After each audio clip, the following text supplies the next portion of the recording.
뉴스 속 경제 이슈는 더 쉽고 깊게, 최신 고용 동향은 더 빠르게 전해드리는 고용브리핑 365 시간입니다. 오늘도 김동욱 기자와 함께하겠습니다.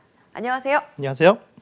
오늘은 어떤 이슈 준비하셨나요? 네, 날씨가 추우면 또 추운 대로, 또 더우면 더운 대로 실내에서 먹어도 실외에서 먹어도 맛 좋은 음식이 있죠. 때때로 해장을 이것으로 하는 분들도 많이 있고요. 밤에 야식 메뉴로 가장 먼저 떠올리기 쉬운 것도 바로 이것입니다. 세계적인 K-팝 그룹 BTS 멤버 RM도 봉준호 감독의 영화 기생충에서도 사랑받는 이것은 무엇일까요? 이건 사실 나 괜찮아 안 먹어 해도 누군가가 옆에서 끓이기 시작하면 꼭 한 젓가락만 먹어도 되라고 하게 되는 라면 아닌가요? 네, 그렇습니다. 참 한 젓가락의 욕을 뿌리칠 수 없는데요. 그쵸. 뿌리칠 수 있다면 한국 사람이 아닐 수도 있습니다. 그런데 이제는 세계인들도 이 말에 공감하지 않을까 싶습니다. 코로나19 이후 간편식으로 세계인의 입맛을 사로잡은 한국 라면이 제대로 된 한 끼 식사로 대접받으며 승승장구 중인데요. 지난해에 이어 올해 수출 역시 역대 최대치를 기록했습니다. 이슈픽에서 짚어봅니다. 세계적으로 잘 팔리는 우리 음식, 우리 식품 하면 사실 김치, 김 이런 걸 많이 떠올리는데 이제는 라면이 떠오르고 있다고요? 네, 세계로부터 사랑받는 K푸드 여러 가지가 있지만 수출액 기준으로는 1등은 바로 라면입니다. 지난해 라면 수출액만 6억 7천만 달러, 우리 돈으로 8천억 원을 넘었는데요. 물론 라면에도 숙명의 라이벌이 있습니다. 매년 농수산식품 수출 1위 자리를 놓고 다투는 김치와 김입니다. 그런데 올해는 라면이 앞서 달려가고 있습니다. 지금 추세대로라면 올해 첫 1조 원 수출 돌파도 기대해 볼 수 있는 상황입니다. 인기몰이가 뜨겁다라는 표현도 할 텐데 이제 라면의 인기가 뜨거운 걸 넘어서서 펄펄 끓고 있다라고 얘기를 해도 과언이 아니겠네요. 그럼 한국 라면이 가장 인기를 끄는 나라는 어딘가요? 네, 20%가 넘는 중국이 가장 큰 수출 시장인데요. 그런데 여기에도 변화 조짐이 보입니다. 미국과 유럽 등의 성장세가 뚜렷해서인데요. 미국 수출은 6,370만 달러로 약 908억 원을 기록했는데 지난해 같은 기간보다 15.2% 늘어난 수치입니다. 유럽 수출 역시 1년 전보다 16.5% 늘어났고요. 또 기존에 중국과 함께 큰 수출 지분을 담당했던 일본 역시 653억 원으로 여전히 K라면이 인기를 얻고 있습니다. 이렇게까지 세계에서 우리 한국 라면이 사랑을 받는다면 국내 라면 기업들 현지로 가서 현지화 작업 본격적으로 나섰겠네요. 네, 그렇습니다. 라면 회사들도 이런 취향에 맞춰 제품을 만드는데요.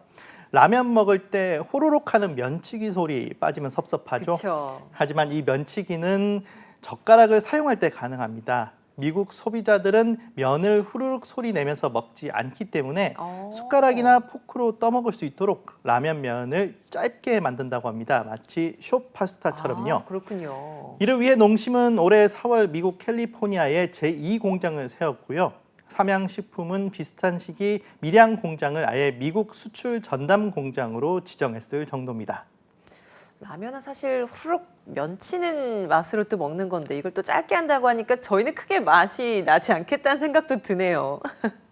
근데 라면 종주국이라고 불리는 곳이 사실 또 일본이에요. 근데 네. 일본에서도 우리 라면이 그렇게 인기가 있다면서요? 네, 그렇습니다. 사실 세계 최초 라면은 일본입니다. 1958년 일본에서 등장했다는 건 알고 계신지 모르겠는데요. 일본 니신 식품 창업자 안도 모모후쿠가 생면을 튀겨 건조하는 방법으로 인스턴트 라면을 개발해 치킨 라면을 최초로 판매했는데요.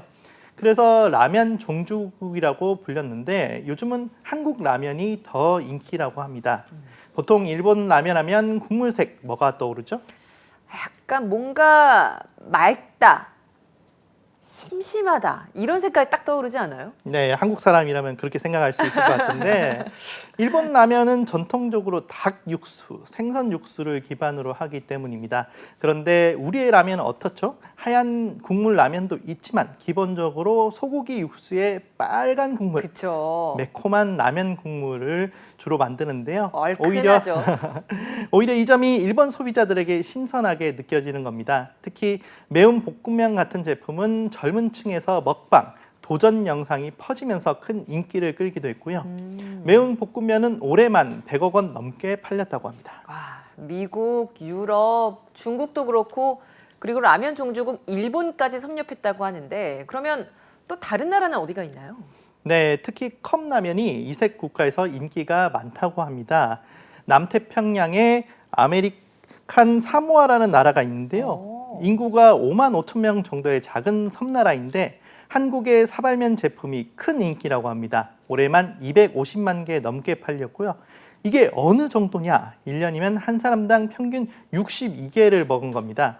또 아프리카 모리셔스에서도 인플루언서들이 우리 매운 볶음면 먹방 영상을 찍으면서 억대 매출을 내고 있습니다. 와, 정말 새로운 나라까지 이렇게 우리 라면 사랑을 하는 걸 보니까 대단한 것 같습니다. 이렇게 국내를 넘어서 세계에서도 라면이 사랑받다 보니까 라면 업계 영업이익도 상승세겠어요.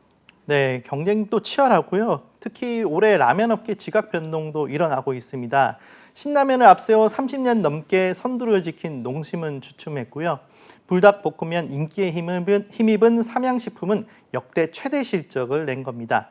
농심의 2분기 매출액은 7,562억 원으로 지난해보다 17% 증가했지만 영업이익은 24년 만에 적자를 냈는데요.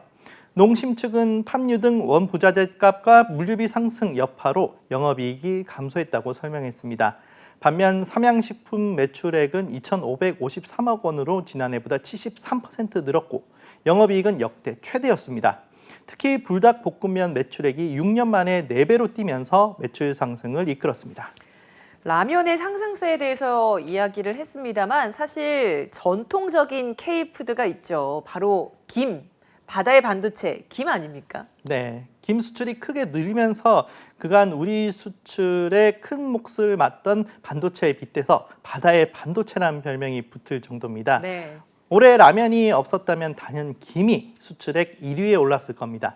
지난해 김 수출액은 약 7천억 원으로 농수산식품 중 수출 1위 품목이었거든요. 올해 라면의 벽을 넘지는 못했지만 그래도 김 수출액은 사상 최초로 7억 달러를 돌파할 것으로 예상됩니다. 네, 그러면 김은 어느 나라에서 가장 많이 수입했나요? 네, 한국은 전 세계 114개국에서 김을 수출하는 세계 최대의 김 수출국인데요. 한국산 김을 가장 많이 사들이는 국가는 미국으로 올해 10월 기준 전체 수출액의 30% 이상을 차지하고 있습니다. 이어 일본과 중국도 그 뒤를 이었는데요. 해조류가 건강에 도움이 되는 식품으로 해외에 알려진 가운데 가공용 마른 김뿐 아니라 반찬용 조미김과 스낵김 등 다양한 형태의 김을 개발한 게 수출 확대를 이끌었습니다. 네, 그리고 오늘 한컷 이슈에서 꼭 전하고 말겠다라는 이야기가 있다고 들었어요. 네. 어떤 내용인가요? 네, 바로 앵커님도 좋아하시는데 바로 이 맛있는 라면을 더 다양하게 즐길 수 있는 꿀팁을 들고 왔는데요. 불닭게티, 불새라면, 카구리를 아시나요? 불닭게티는 좀 알겠는데 카구리는 또 처음 들어보네요. 네, 여러 가지 또 새로운 레시피들이 많이 생기고 있습니다. 짜파구리처럼 서로 다른 라면을 섞으면 색다른 맛을 즐기는 건데요. 우선 불닭볶음면과 짜파게티를 섞은 불닭게티는 매운맛이 매력적이고요. 처음은 카레 맛, 마지막엔 너구리 라면 맛이 나는 카구리. 네, 불닭볶음면에 치즈를 섞은 치즈 불닭볶이, 불닭볶음면과 틈새 라면을 섞어 매운맛을 극대화한 불새 라면도 있습니다. 이 조합들 중에 하나 꼭 오늘 집에 가서 해 먹어봐야 될 것 같습니다. 네, 오늘 저녁 새로운 조합으로 여러분들도 한 끼 즐겨봐도 좋을 것 같습니다. 세계 시장에서 사랑받으면서 승승장구하고 있는 K라면부터 김까지 K푸드의 활약 앞으로도 주목됩니다. 오늘도 김동국 기자와 함께했습니다. 고맙습니다.